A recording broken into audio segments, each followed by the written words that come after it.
share with you songs from our Willowdale Church. I would like to actually extend my thanks to Willowdale Church because they gave us this opportunity to use their videos and use it for our service. I would like to thank them very much, and especially people who develop these videos and their willingness to spend the time and develop music that we can enjoy now. And before we start, let's enjoy a couple of songs.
Along life's narrow way.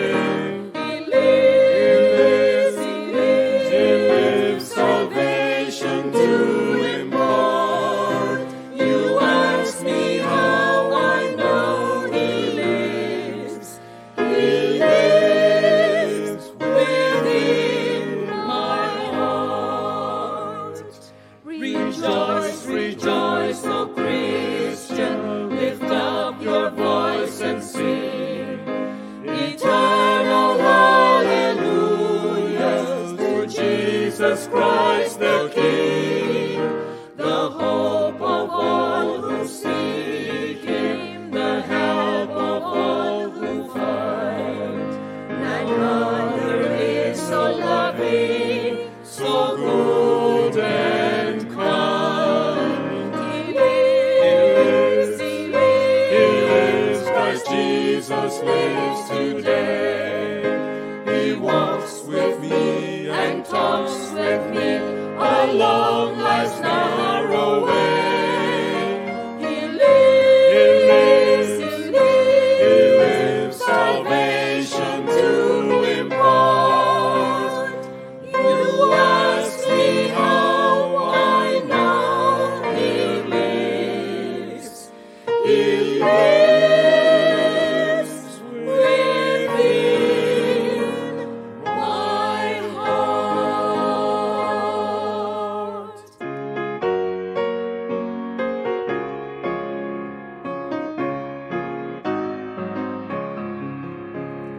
Savior, like a shepherd, lead us. Much we need thy tender care.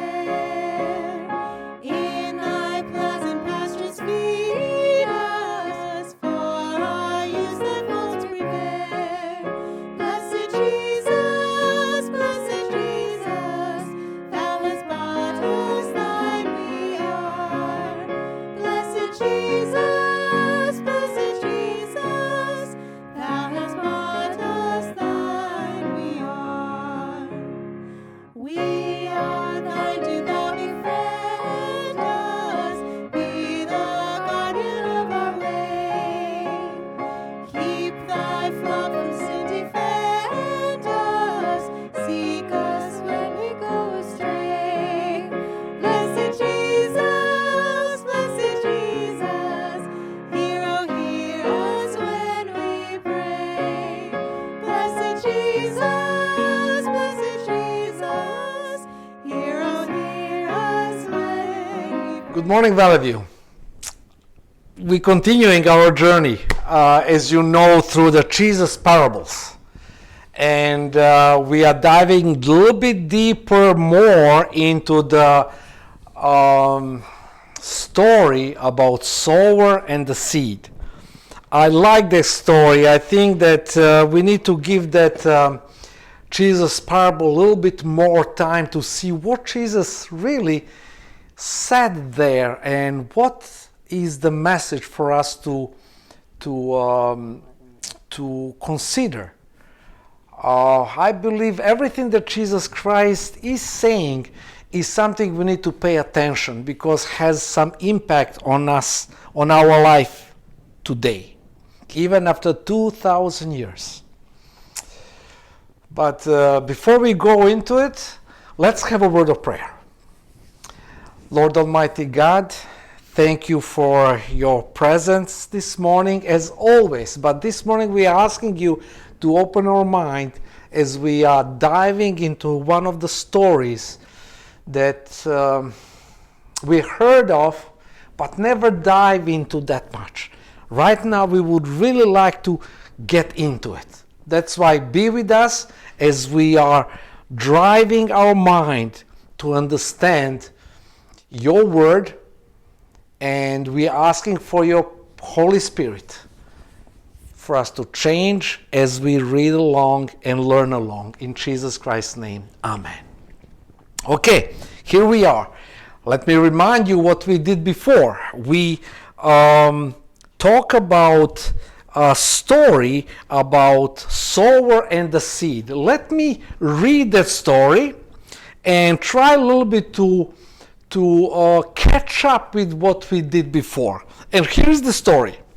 The same day, Jesus went out to the house and sat by the lake. This we found out in Matthew chapter 13, verse 1 to 9.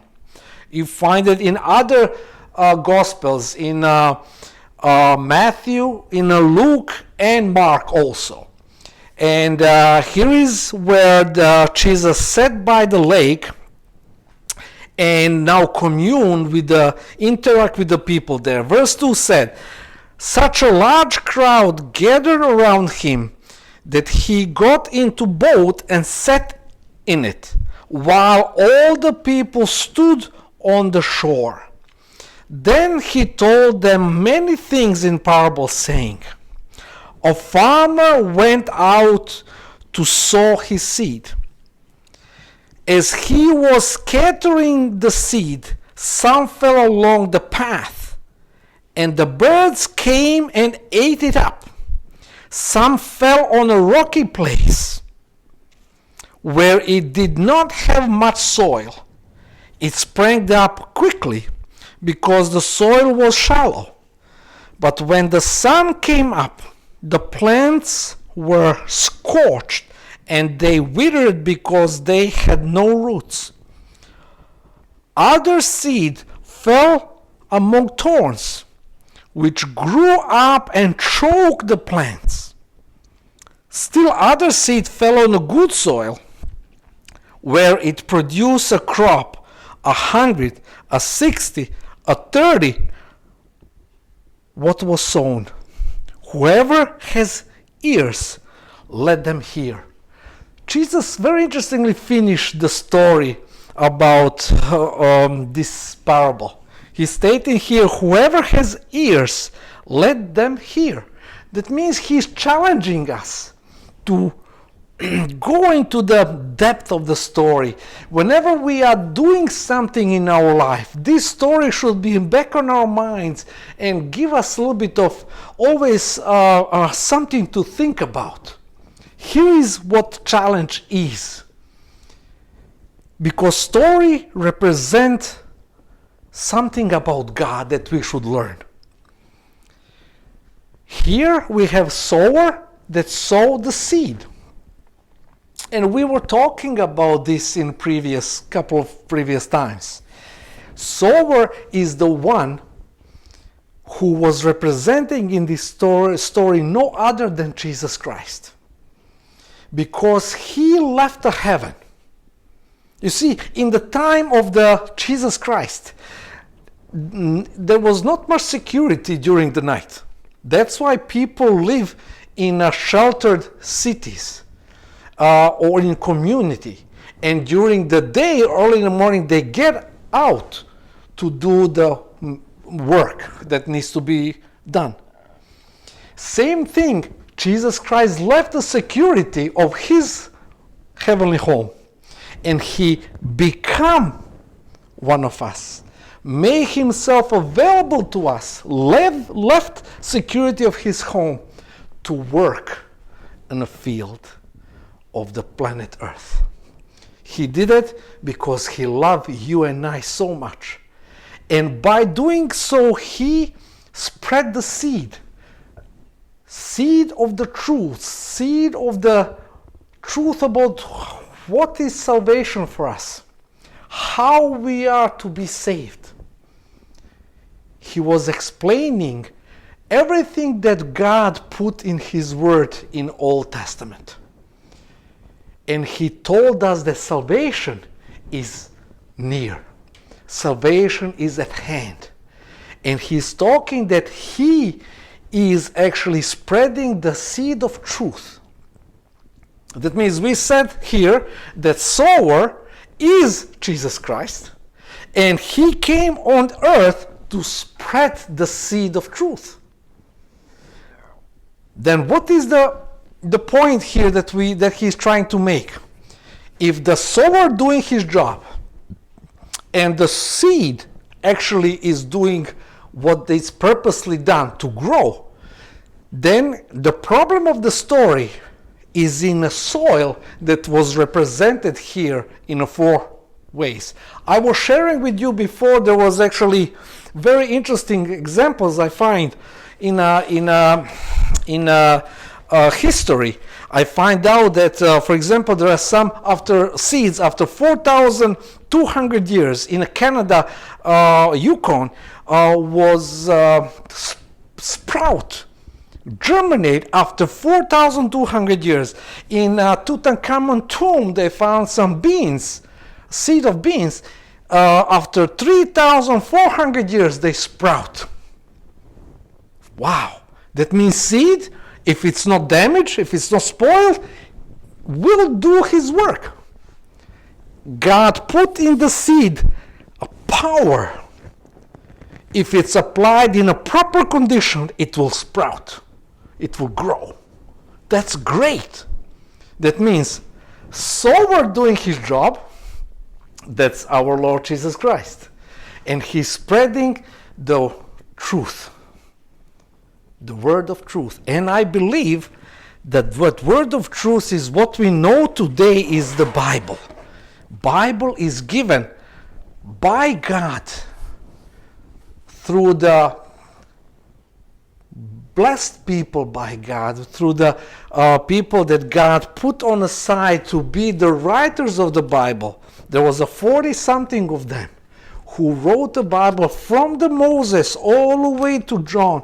They wrote it. This is the seed, has a power to transform mine and your life. But God, Jesus Christ in this story, told us something very interesting. There are four types of soil, four types of the condition of our heart and the way how we respond to the seed that Jesus spread while he was on this earth. It's that simple, but it's that hard. He was talking here about seed that fall on the very condensed, very hard soil, which represent a road. You know how many people went on the road, or the animals, they really step on it. But right now, we have that. For example, you can find that on our streets here. You can find that if the seed fall on asphalt, let me tell you, there is no way that can go and inside the dirt and germinate, because it's tapped. It's a push hard. The second soil is the one which is in the rocky places. You know, I was young, I remember there's a lot of rocks with a lot of holes, and I remember there was some soil went into those cracks, and I remember even grass germinate and come out of that, but very easily withered, because there is nothing under that little soil patch of soil. On the bottom of it is nothing. Well, that's also, and I was sharing with you a little bit about that type of soil last time. The next soil is the soil that was among the thorns. And that is something we will like a little bit pay attention in another 5 minutes to talk about that. You see, soil, when a sower was throwing it, somehow went into the thorny bush.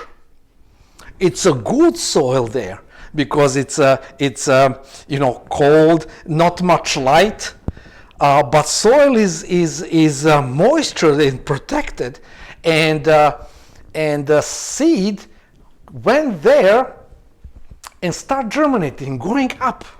But because of the thorns and a lot of weeds around, the growth of the seed was totally stopped, because there is no much space to grow, and the energy that roots grow from the soil was taken away by other weeds around it and thorny bush.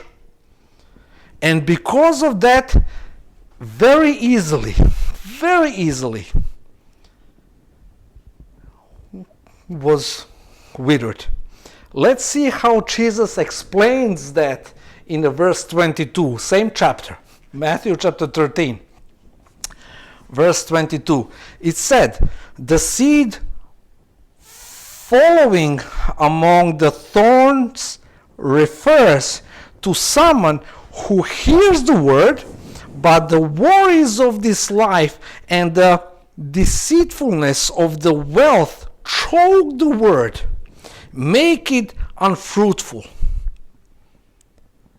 This is very interesting description.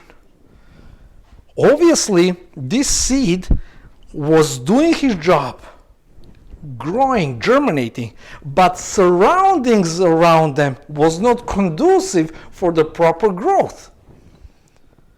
What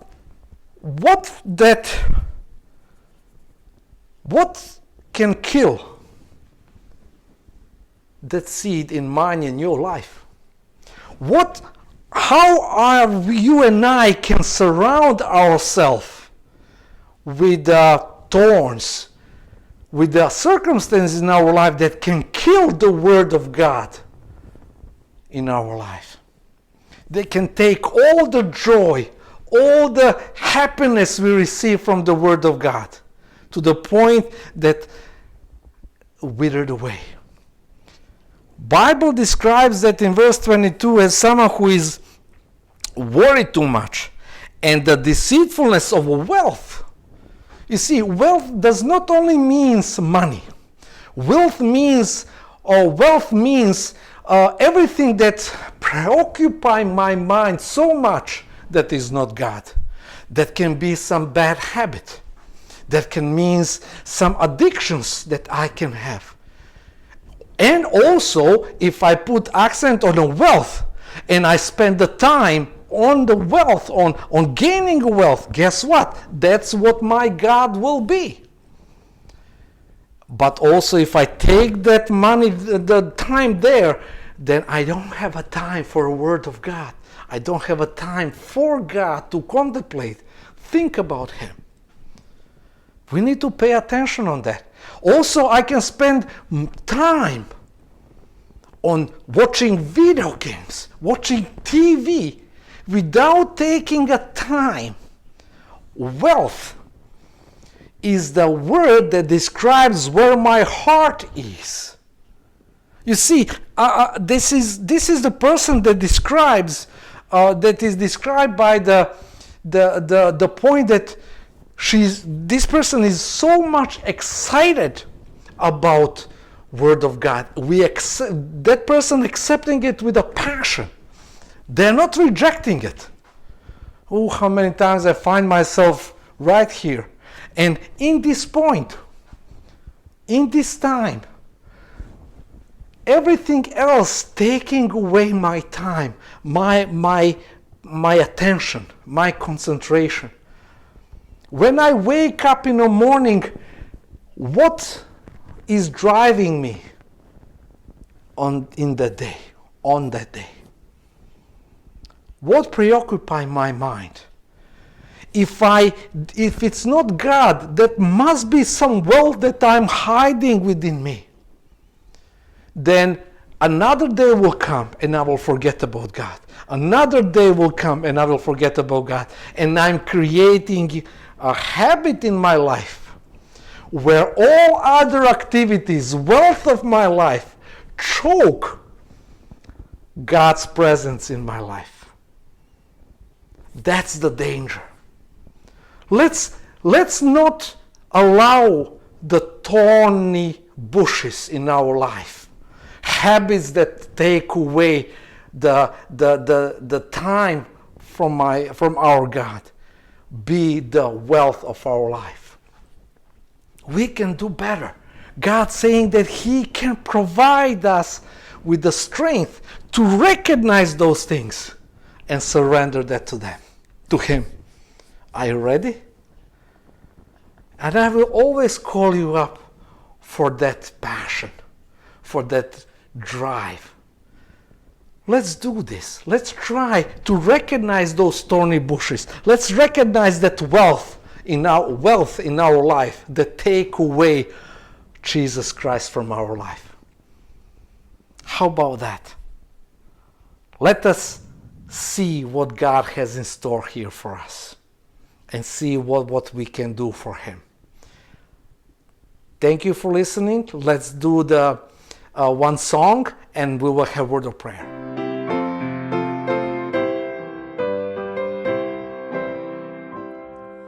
When peace like a river attendeth my way, when sorrows like sea billows roll, whatever my lot thou hast taught me to say, it is well with my soul. It is well with my soul, It is well with my soul. My sin, oh, the joy of this glorious thought. I sin not in part, but the whole is nailed to the cross, and I bear it no more. Praise the Lord, oh my soul. It is well with my soul, It is well with my soul.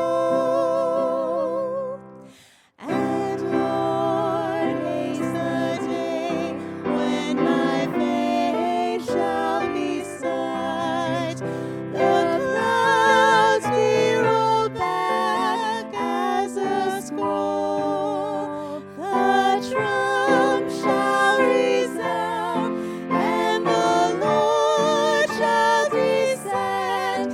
Even so, it is well with my soul. It is well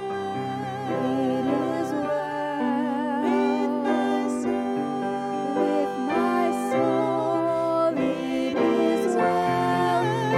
is well with my soul. Let's have a word of prayer. Lord Almighty God, thank you for your presence. Thank you for your wisdom that you provide for us in this wonderful parable. Thank you for telling us that the circumstances of our life, wealth that we collecting outside of relationship with you, can choke the beauty of salvation you provide for us in Jesus Christ.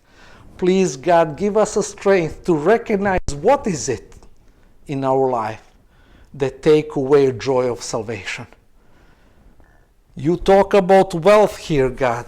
We denounce everything that stands on our way to understand you.